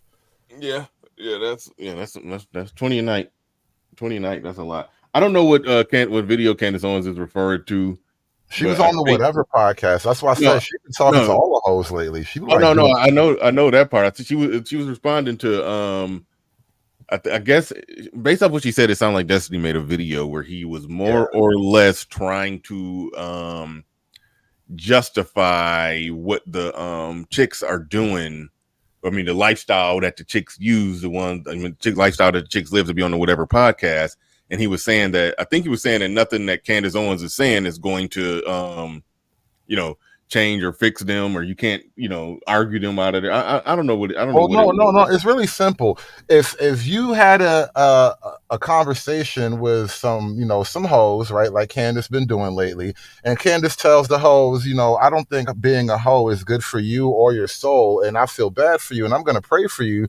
And then he does a snapback video or clapback video, right? Like, you're wrong for saying being a hoe is harmful and you want to pray for the hoes. Why would you do a clapback on somebody who is praying for the hoes? Like, I'm praying for your soul so you stop being a hoe. Why would you do a clapback? Like, you're a 35-year-old man. Why would you even do that? Okay. Yeah, I see the chronology. I see the chronology of what happened there. But all right, Will in the building. You've been married and everything. Does he even have a baby? I don't know if he has kids, but like, still, like, it does kind of reek of a certain weird, like, I get that. Listen, even as a 35-year-old man, I understand hoes can be fun, right? But I'm not going to clap back on a person who's like, don't be a hoe. Being a hoe is bad. Why would I clap back on that? That's just wild. Well, that's just running interference for hoes, or criticizing the person that criticized hoes make you I don't know. I don't know what the word to call for that. Yeah. But anyway, he says Destiny's good at articulating mainstream liberal crap to people who are not well read, not well traveled, and not educated in argumentative fallacies. Yeah, very well said. Very well said. Like, I mean, and honestly, that's part. I hate when debate skills get to that point to where your skill in debate leads you to a disingenuous place to where you're saying things to basically manipulate people who don't know better or don't know how to find the logical flaw in it, or can't see the fallacy in it, can't see that you set it up with a faulty premise. And so I listen to a lot of debates, and I know when people are being tactical, and so it's a tactical nature in what he does. So no, you're definitely spot on with that. Debating is a skill, right? And so skills have, a regimentation or whatever. There's a certain order to skills and things. Whereas truth is a reality. Mm-hmm. And here's the problem. Transmitting truth, debating becomes a skill, right? And so it becomes a skill issue. And I was having this conversation with SKC, and this little thing came up about being right but arguing poorly, right? And I explained to him how a good idea argued poorly is a bad idea, right? Because if you're right and you're factually right and all of reality confirms your argument, right, but you're making your argument in such a poor way that no one else can support you, it doesn't matter how right you are now. Right. No, yeah, that's true.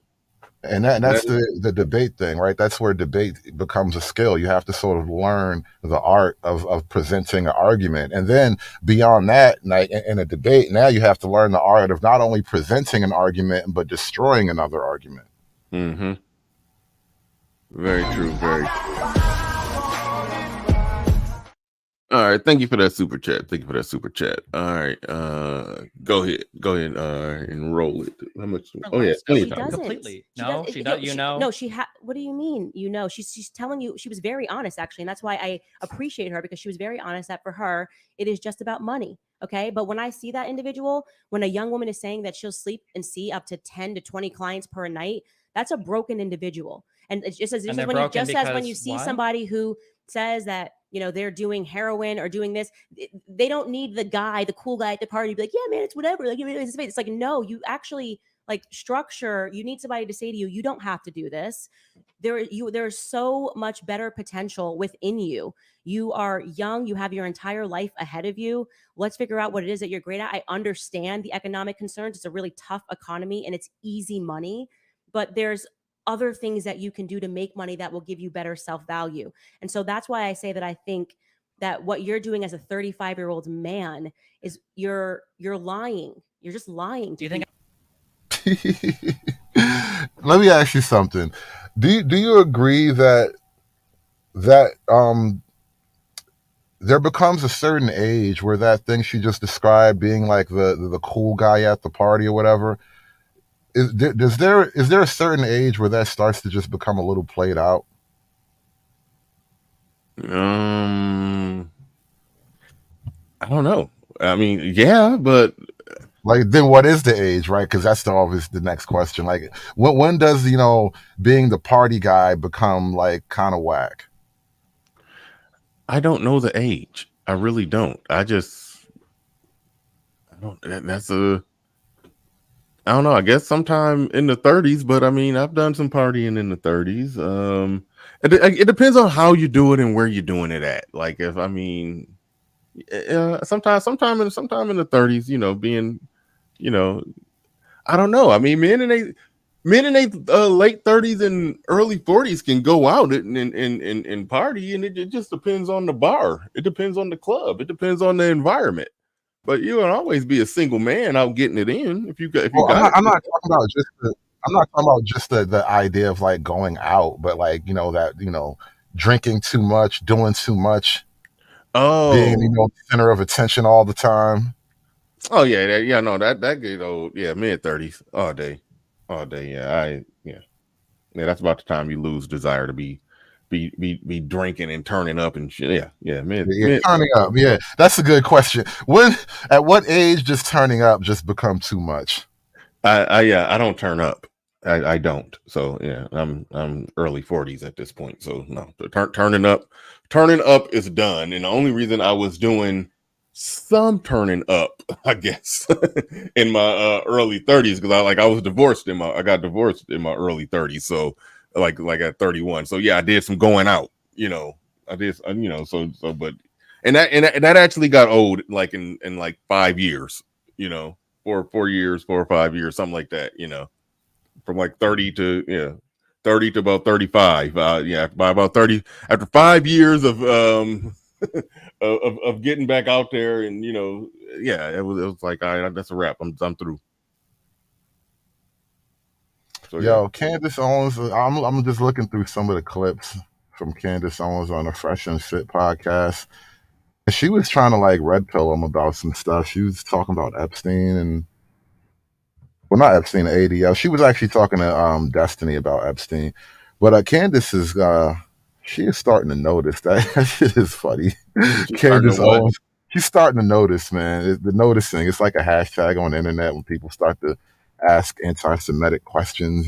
How come they are always, X, Y, Z? That's kind of the thing. And Candace is starting to ask questions like, who really runs the adult film industry? Like, she was tweeting that out one day, and then people on the internet immediately started calling her anti-Semitic. She's like, what the hell? All I did was ask a question.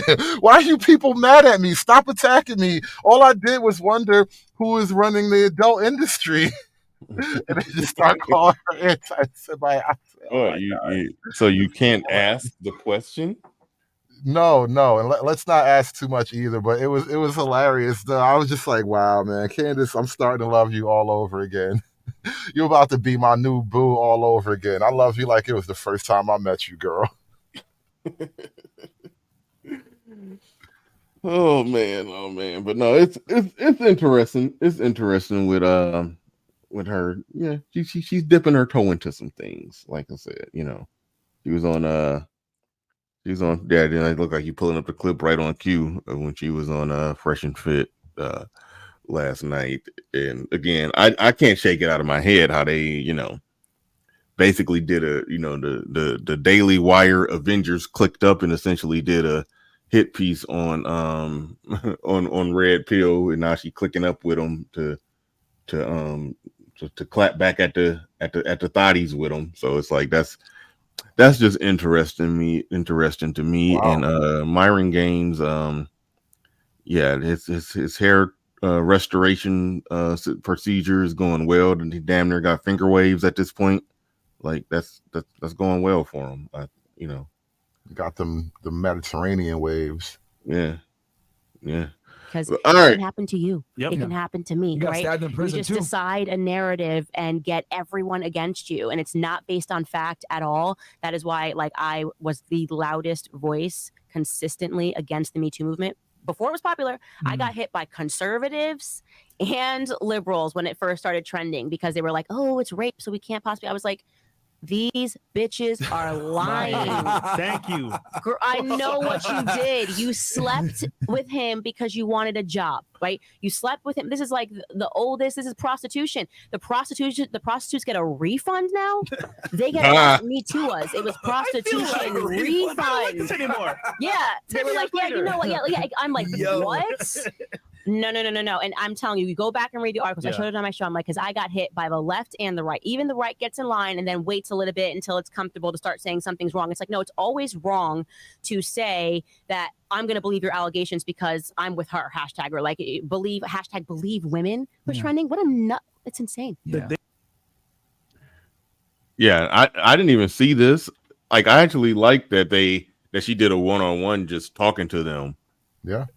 I didn't know that happened because I guess I don't go to Rumble to look and see what's on Rumble, but it was on YouTube when they was in there talking to the girls. But this speaks to my whole general point is that it's an extreme amount of overlap between the position that the conservative talking heads at the Daily Wire would take and a red pill podcaster commentator would take.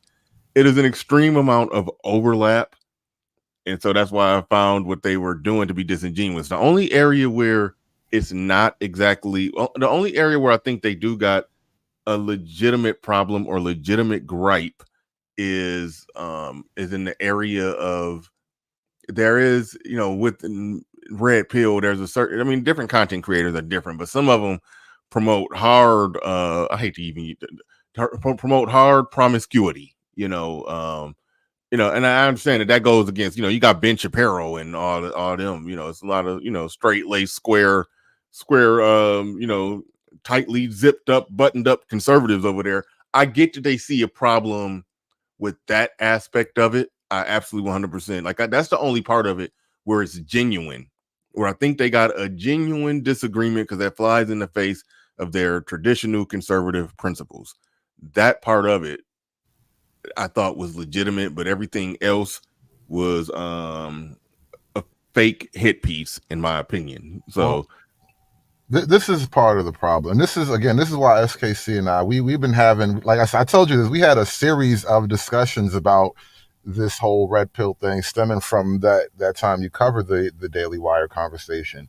Mm-hmm. And one of the points I had to bring up was that right when you get to that nugget of truth, right, the whole sexual nihilism kind of thing, right, and I totally accept that as a flaw of the whole red pill philosophy, right, because that's kind of one of the points that's because he was trying to seek out, like, so you're saying there's nothing wrong at all, there are no negatives, and I accept there's a certain negative reality, but here's the problem though, and this is where the guys who really go that far, just, fuck these hoes, or fuck on these hoes rather.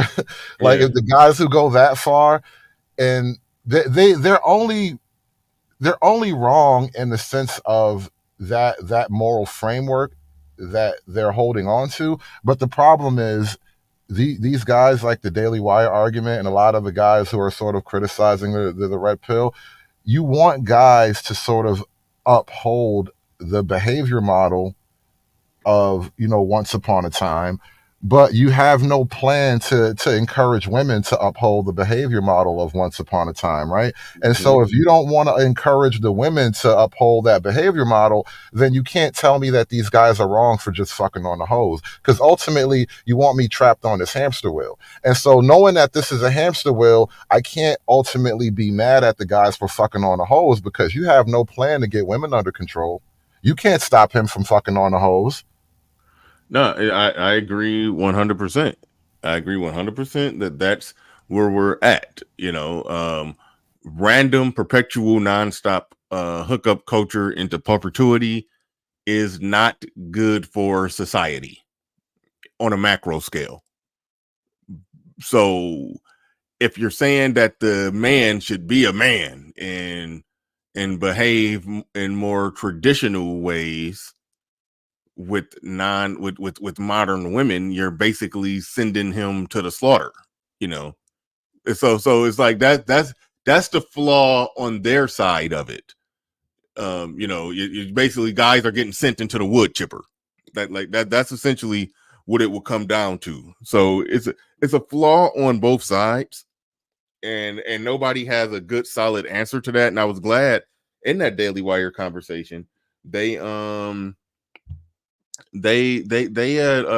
arrived at the conclusion that all the institutions it has been ultimately taken over in one way or another, ran by the left or more left leaning ideas. And Ben Shapiro actually said it himself, and he said that's something that they talk about. Is there any way that they could take those institutions back?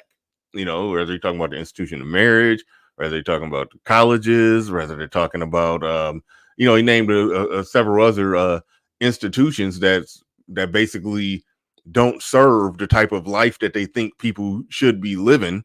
It promotes the opposite. Is it any way, either through strategic or political means or some way, somehow, could that be taken back over by conservatives, by Republicans? And he was even asking the question, like, is that something that we can even do? Like, is that possible? And if it's not possible, all roads kind of do lead back to everybody just pissing in the wind about their ideological wants or gripes for the country on a macro scale. But from a practical standpoint, what can be done to change it, other than trying to poke and prod at tweak the culture, or change the hearts and minds of people to get them to move different, and then the culture change? And does that lead to a political change after the culture, or do you get power politically and then impose something and then force a cultural change through the political power? It's like, that's really the game when you strip through all the podcasty talking point BS. That's really what's going on. Well, it's deeper. There's something deeper than just the quote game that you described, right? Because then there is an actual social political reality, which is, you're not just talking about podcasts, right? You're talking about the disintegration of the social fabric across the nation, right? So now you're basically telling young men, and this is again the conversation SKC and I had. It was, I enjoyed this, because I don't think a lot of people really kind of conceived of it the way I conceived of it. And I was telling you earlier, this whole thing kind of amounts to a class war. Like, feminism becomes class war, right?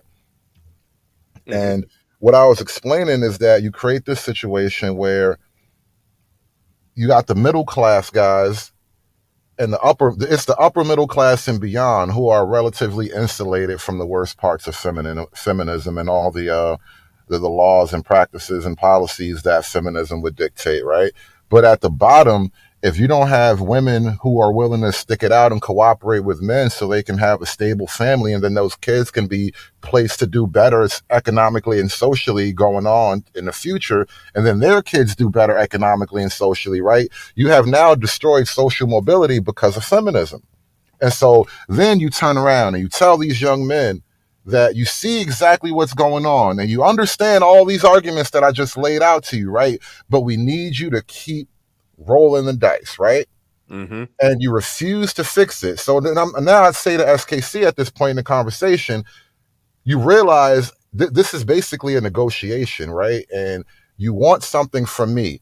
Technically, I don't want shit from you. I'm content to fuck no hoes or fuck all the hoes, however you want to frame it, whatever part of it you want to put on me. I am content to do all that, right? But I don't want anything from you. You want something from me because you're arguing from the side of save civilization. This is bad for civilization.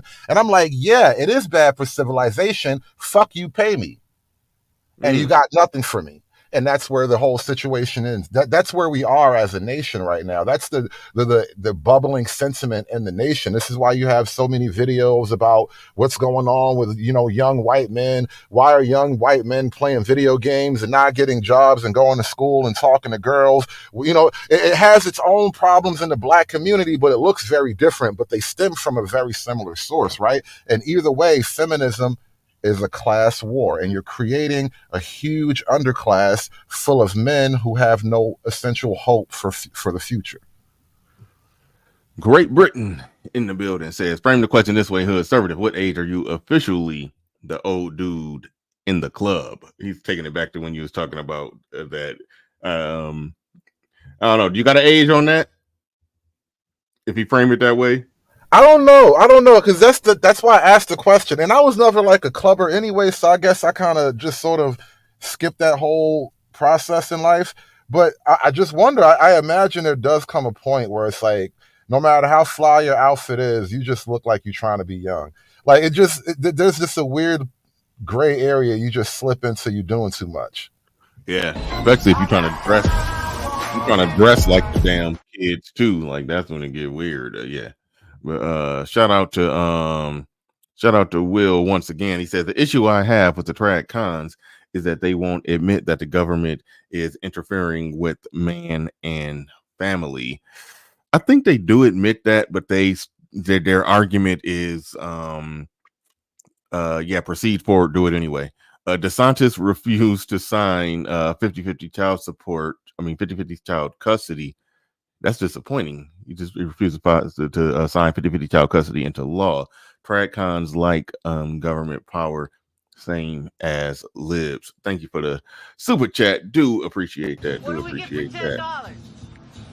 Everything you want. All right, we got another one here.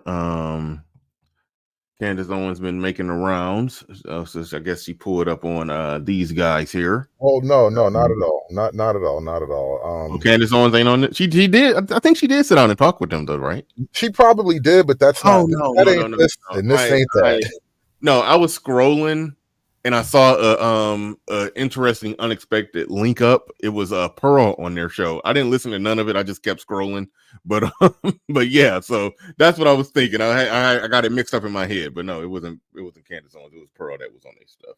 But, yeah, I got to say this too about Pearl, because you'll probably get where I'm coming from, man. Ever since Pearl started associating with niggas, it was all downhill. She probably would have never been like had all these problems if she'd have just done a white show. If she'd have just been a white girl doing white shows, nobody would have gave a fuck about her. But she tried to be friends with niggas, and then next thing you know, she can't even make money on the internet no more. That shit's crazy, bro. Yeah, it's a lot of layers in there. There's a lot of layers in there. I don't even want to get into it. Yeah. I just didn't want to just talk about that on air. Like, bro, see, man, I'm taking a lesson from that, man. You can't associate with motherfuckers too. Shit be wrong. Shit just be wrong sometimes. Yeah. Like, I can't escape. Like, I'm black. Everything I do is black people, so I can't escape. But I'm just looking at that like there's a lesson in there somewhere. Yeah, it was no. I always looked at it as it was no reason for her to seemingly deliberately go out her way to have the African to have mostly Africans on her show. Like you could have just found some white people out there and did the same show. But what's funny is, and this is something I've heard somebody say, and they kind of talking about this with Skip Bayless, because after Shay left his show, got kicked off the show or whatever, Skip Bayless ratings are going down, and he just keep bringing in a revolving door of black entertaining people, whether it's Keyshawn Johnson, Michael Irvin, or whatever. And it's like, like yeah, no, you know what I was thinking about? He trying to find a new nigga to tap dance for him. Yeah, he can't get the ratings up. it's like in South Park when Kenny died and they had tryouts to find the new Kenny. Exactly. We need a new nigga. He just got to cast the rotating niggas. Yeah, Michael Sherman, like he keep going. He just running through retired football players to try to find somebody to, and that's what dude was pointing out. It was like nobody needs him, nobody wants him. It's like basically his thesis, his premise is he was kind of going with the idea that not that just white people are not entertaining, but they're not. White people are more entertained by black people, so it's like the white person that's making it in those type of industries, they do got to put black people around them. That's sort of what he was arguing. I don't know how fully legit that is, but we are seeing it play out. We're seeing it play out with Skip Bayless ratings tanking, minus Shannon Sharp, and he's frantically scrambling trying to find the new loud nigga to be entertaining and tap dance for him. That's what's going on. Okay, not tap dance for him, but I'm just saying, just to be the entertaining loud nigga on the show. Because I guess that does make sports talk fun. I guess you gotta bring a black person in and do the barbershop yelling and screaming. I guess I don't know, but it is interesting when you see certain things and like, yeah, I don't know. I don't know what Pearl, but I don't feel bad because like I was never really invested in what she was doing on YouTube, but my little surface level research, now that she's not making money on YouTube, and I think she's got denied remonetization, her going over to Rumble, numbers wise, it's not working out for her. It ain't. Like Fresh and Fit had a strong enough audience that followed them to Rumble. Her audience not following the Rumble. Her Rumble numbers are looking like very pedestrian. It's like yeah. So yeah, she's her shit falling apart. And yeah, you look at it, the sources. Trying to be cool with niggas. I guess. Yeah, Sir Tice said Pearl's off YouTube. He didn't even know. Yeah, no, she just demonetized. She posts, but she can't make money on YouTube unless people cash apping her, I guess. But she got paid a lot of money off of the views, and she got paid off of not as much off super chat as people want, but she can't get money off the views or super chat.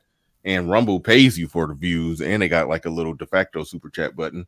But nobody's following her over there. I always said she did not have a strong core audience.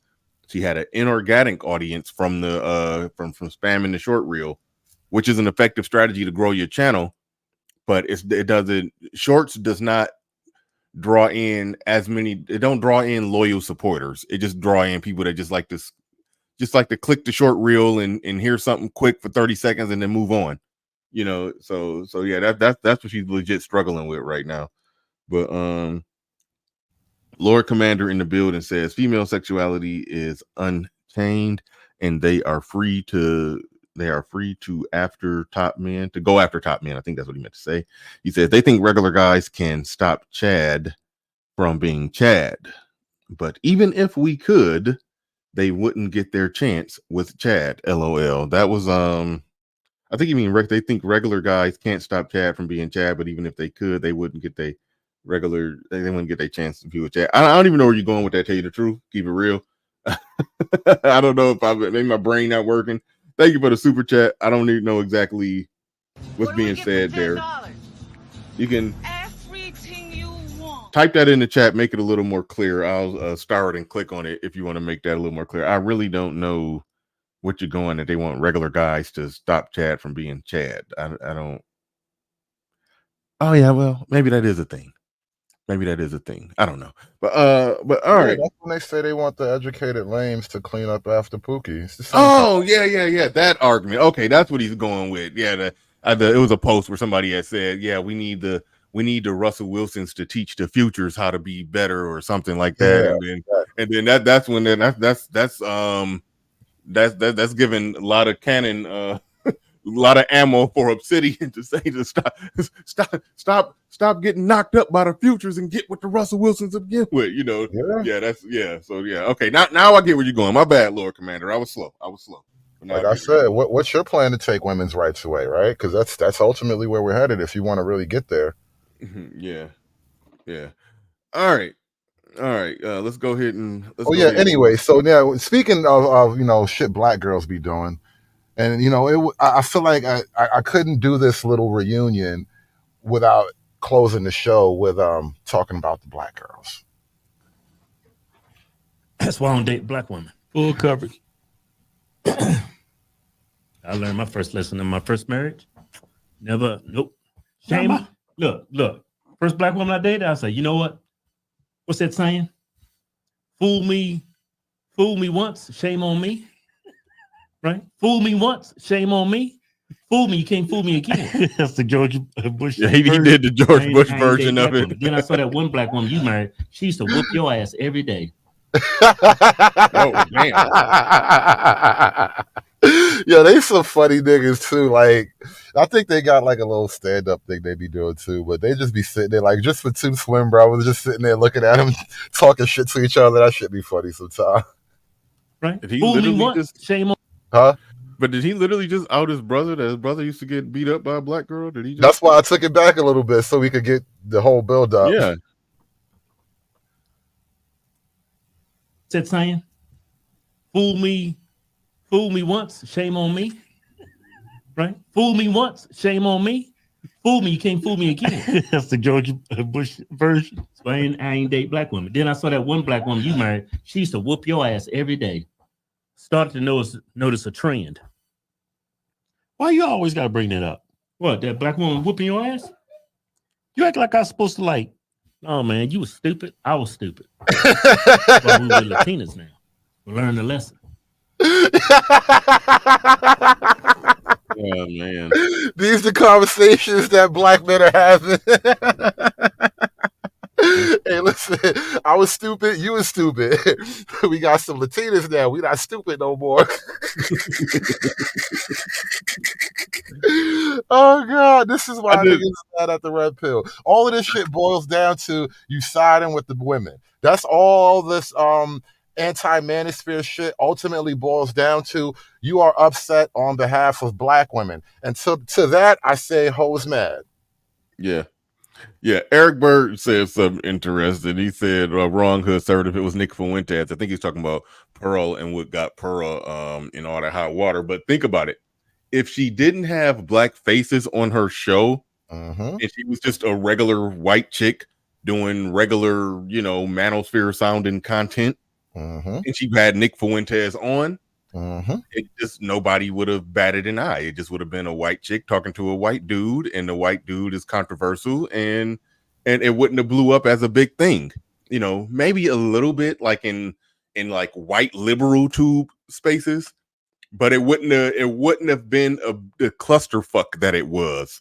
It was only because people saw black faces on her couch, who in another context they would call tethers that don't fuck with us.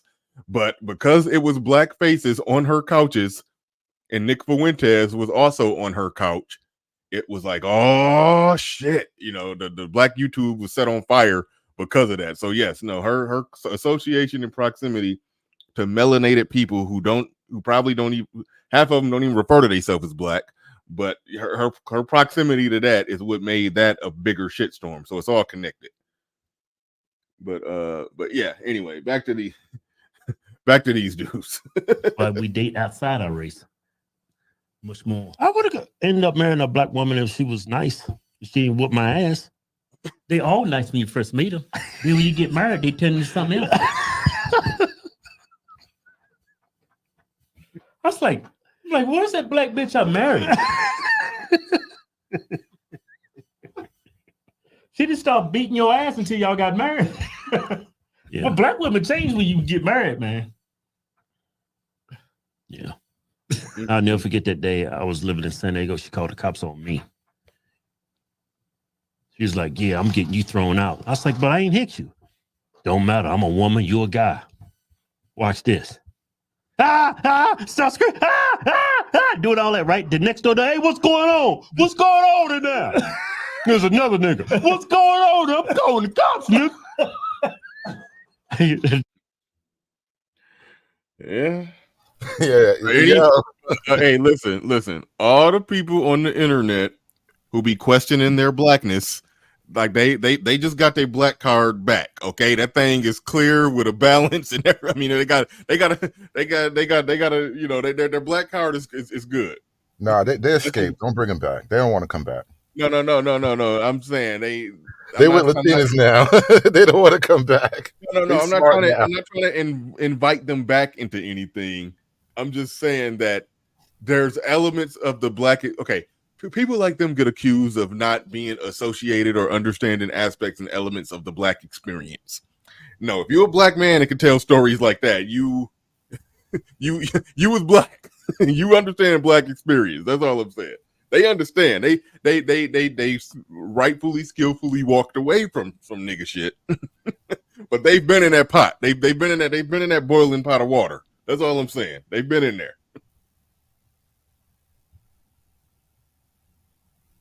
Next door neighbor calls cops. Right. Looking back on it, she was probably banging that nigga or something. Probably, yeah. But wouldn't doubt it, man. The cops come. You know how niggas are. Yeah, the cops come, right? Yeah. Cops come. Cops already knew who I was. I was a United States Marine. Because we had plenty of calls come to my house. We was always arguing. It was all her. I'm a nice guy. I'll be looking for trouble, right? Cops came and say, man, she's claiming you hit her. I said, look, man, I'm a United States Marine, 6'2", 195 pounds of rippling muscle. If I hit that bitch, there's going to be a mark. Yeah, right. Sir Ty says this is black. You're right. Sir Ty says this is not funny, at least not to me. He says they're pandering to white people. That's one thing that I said, that anybody who's if you're black and you're doing the whole conservative content on YouTube thing, it's virtually impossible to do it without eventually, if you get big, you're going to have a white audience.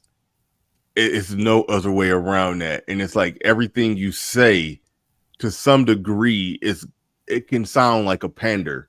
And I don't know where the gray area is in that, because there is no prominent black conservative leaning sector anywhere. Like, I mean, it's like it don't exist. I mean, you can have a small channel doing it, but in the event that you ever get big, then now you have a white audience. And even though you may have been coming from a completely genuine place at first, and you're probably still genuine, it's still going to look like you're just up there, just, telling inside black jokes to white people for their shits and giggles. It's going to look, you're going to look like you're the how they say the plant, the industry dude that do whatever they say, and they put on the clown, the monkey suit, and tap dances. It's hard for it to not look like that, even though what they were saying amongst black people, amongst black men, that is a conversation, a real conversation.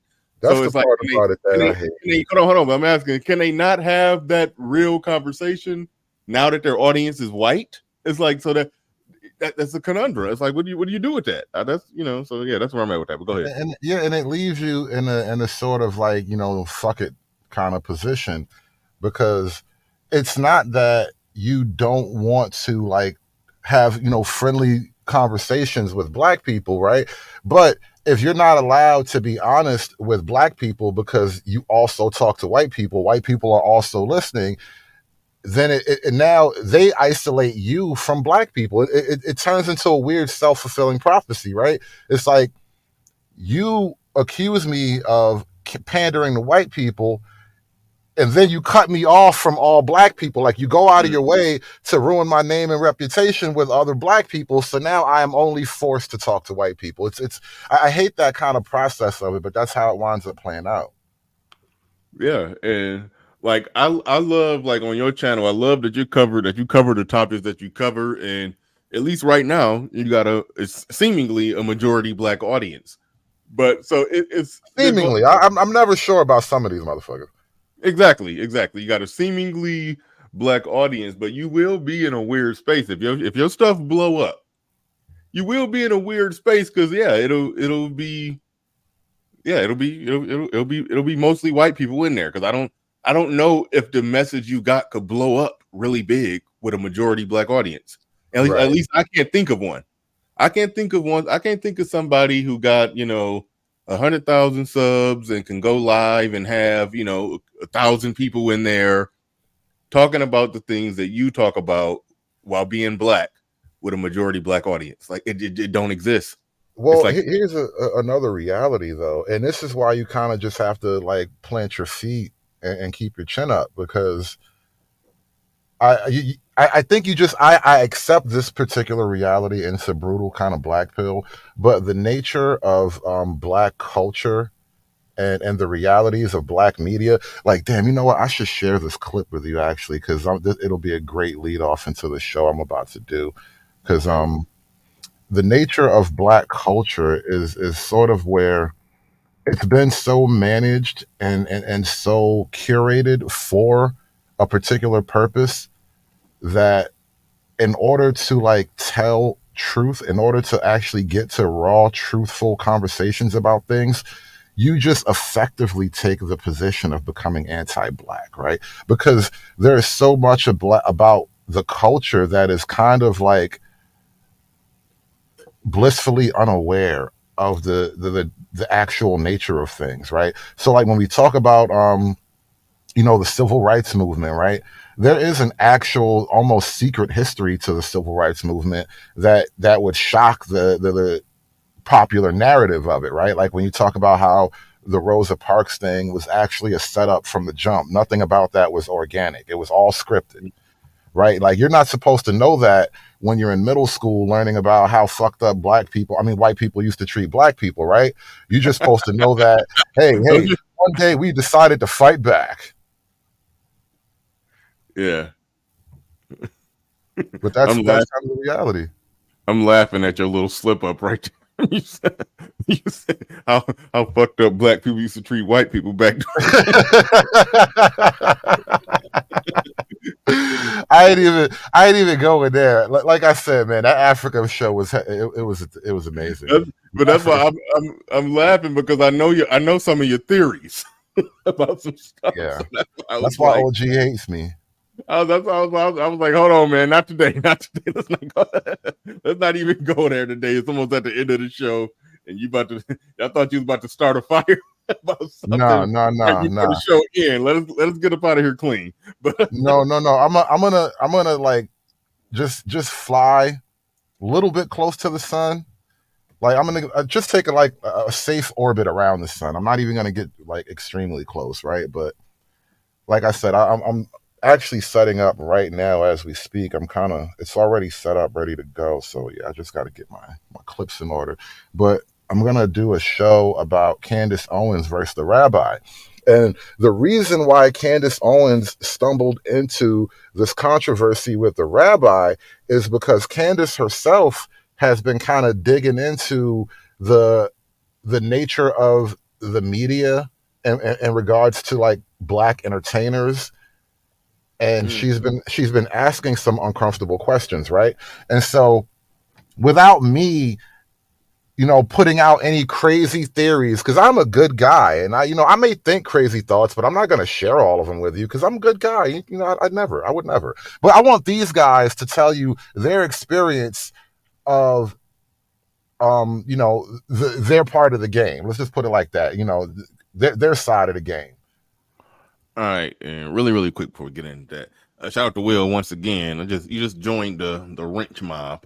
You just had to just wrenched you up real quick. Thank you for your support. He says, why do black men still reflexively lean left, even though white liberals are just as racist and left black men out of diversity programs? Where is the real conversation with liberals / Democrats? So we've definitely had that conversation plenty of times, and I've tried to do some work to try to break down, to try to break away black men, particularly from just out of a reflex, just leaning that way, or just automatically, not even saying go to the right, not, just if you just, I don't know, laying somewhere in the middle, I think that's good. At least I can look at you as somebody who's thinking. But I've kind of given up. Like I don't know, this stuff is just so baked so strong into the cake with with black folks. I don't know. But shout out to Hoop Jargon says BR is right in the Second Amendment. Audit community black creators eventually turn majority white, and these be regular ninjas. Yeah. Thank you for the super chat. Do appreciate that. Thank you for the super chat. Oh, we got one more again. He said right here, Hoop Jargon in the building. He says their audience turns majority white. That's how I read it. I must have read that word in my mind. These last $2, I'm not gonna lose. In the Second Amendment, creators. Okay, yeah, their audience eventually turn majority white. Okay, cool. Got you. That's kind of how I read it, even if I said it differently. My mind auto-corrected. But all right, so here we go. Let's get into this one, and let's try to make it snappy too, because we got to get out of here. Is that any surprise? No. There seems to be a tough relationship Plantation between Wireless, Jewish music executives and black. That 50 Cent had, that's Jew designed. Really? We do market research, and we just figure out what's the best. Milli Vanilli, it was all Jews who were singing this stuff. Right. We've just like planned it, but we know we're not cool looking. And also, yeah, we kill it in the management industry. You know why? Why comedy managers and agents are Jews? Why? Hey, this shit lagging. Because you need to have someone funneling you money the first 3 years. You're not making any money. Hey, I just muted it up. I don't know if you can hear me, but it's like lagging on everybody else's end. You see that, right? Okay. No, I know it skipped for a second on my end. I thought it picked back up. No, it did a lot of skipping. But if I heard that right, was he saying that I thought I heard? Did he say Jews were singing Milli Vanilli songs? They just sang it, but they created it all. I think they were the architects of it all. Yeah, but he said, we just create it. We don't look cool, so we can't do it, but we come up with it and create it all. That's more or less what he was saying. Pretty much, yeah. Yeah. Yeah, we can. Let me try this one more time. All right. Go ahead. Is there any surprise? No. There seems to be a tough relationship between Jewish music executives and black performers. Yeah, here's why. We designed everything they do. That do-rag that 50 Cent had, that's Jew designed. Really? We choose all that shit. They run it by us, and then we chose we do market research, and we just figure out what's the best. Milli Vanilli, it was all Jews who were singing this stuff. Right. We've just like planned it, but we know we're not cool looking. And also, yeah, we kill it in the management industry. You know why? Why comedy managers and agents are Jews? Why because you need to have someone funneling you money the first 3 years. You're not making any money. Right. Who else could afford that? Only rich. Right. Oh. Well, that's good. Follow your dream. These are all good things. Good. Follow your dream. These are all good things. Good dream. These are all good things. Good things. Wow. That sounds like it's almost like I'm not saying these are all good things. These are all good things, okay? Listen, just understand it. These are all good things.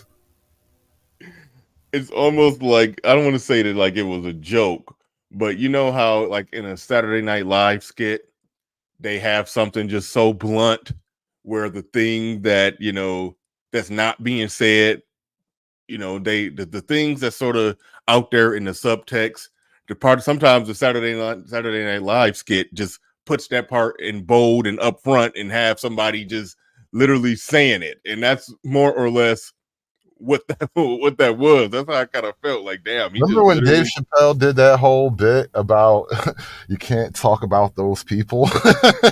Yeah, it was sort of like people, that. Yeah, but when those people look in the camera and say everything that people getting canceled for saying it, but when those people look right in the camera and say it, it's like, hey, what the fuck? Like, what? Now what's the problem? Right, like, don't listen, Sir Tice, don't accuse me of promoting any kind of theories, right? I am not the one saying anybody secretly does anything. I am not the one saying that people are you know, we run this because we're good. I'm not the one making these arguments, all right? I'm just saying that that's what he said, and he said it's a good thing. And who am I to disagree when he says it's a good thing? All right, we at the 2-hour mark, and we got to get up out of here. We're gonna hit. I don't know what time Hood Servative is going live, but he definitely I'm going live in the next few minutes. I'm actually set up and ready to go. We're just gonna kind of walk our way through this because this might be a long show. I don't know how long I'm doing this, and I still might do Day of the Pajit. I don't know. We'll see how tomorrow looks. I think it might be bad weather. I don't know. All right. Welcome to Machismo TV, the ultimate destination for modern men seeking to upgrade their lifestyle. Subscribe to Machismo TV and Saul T-Balls. We stream daily from 12 midnight to 8 a.m. Eastern Standard Time, the best male-centric content. Highlight reels without reviewing or providing any editorial bias to the content. We have done so much, with so little for so long, we are now qualified to do anything, with nothing. All right, make sure you subscribe to Machismo TV. Make sure you head on over to Hood Servative channel. He's going live on that controversial topic. And before I got out of here, Sir Tice hit me with another super chat. He says, Hood, I get it. You want to show YouTube dudes you want to show white dudes have the same convos, but they're wrong about it. Wrong about it, Milli Vanilli. Facts mattered, which Those is why white conspiracy. Okay, yeah, fair enough. Facts matter, which is why conspiracy theories go, I think you mean to go nowhere. Yeah, I don't like conspiracy theories, and I still, I don't dig my heels in trying to research all the Jewish control and involvement with this and involvement with that. I don't do it, but it was interesting hearing one of them say that. That was just interesting. And I forget the guy's name. Somebody in the chat might know, but that guy, the slim guy, I think he's like a record exec of some type. I forget his name, but he's not just some guy. No, he's not. Sartize is saying they're now black. No, I don't think Hood is saying they're black. I think he's saying they're their own separate entity. They are who we thought they were. I'm getting the fuck out of here, man. Yeah, man. I know the show I'm about to do is going to get pulled down. They are who we thought they were, and we let them off the hook. Listen, this show I'm about to do, you're gonna have to watch it on Rumble if you want to catch a replay, because we're gonna do this all live on YouTube, and it's coming down immediately, just like the last time. Listen, I did a show like a week or so ago, and I said, "Hey, Candace, I noticed you noticing. Hey, girl." Yeah. And we had to pull that down immediately. It was too hot. And it's going to be the same kind of shit. But we're going to talk about the conspiracy around Mike. Did they do it or not? Like, who knows? But I got some interesting stories that we're going to walk through. And then we're going to get into Candace and how she got into a beef with the rabbi. It's all crazy, bro. It's all crazy. But no, it's been great talking to you, bro. All right. Cool. Let's get out of here. Thank you, everybody, for supporting the stream. Appreciate each and every one of you. With that said, ladies and gentlemen, we are out of here. Peace. We gone.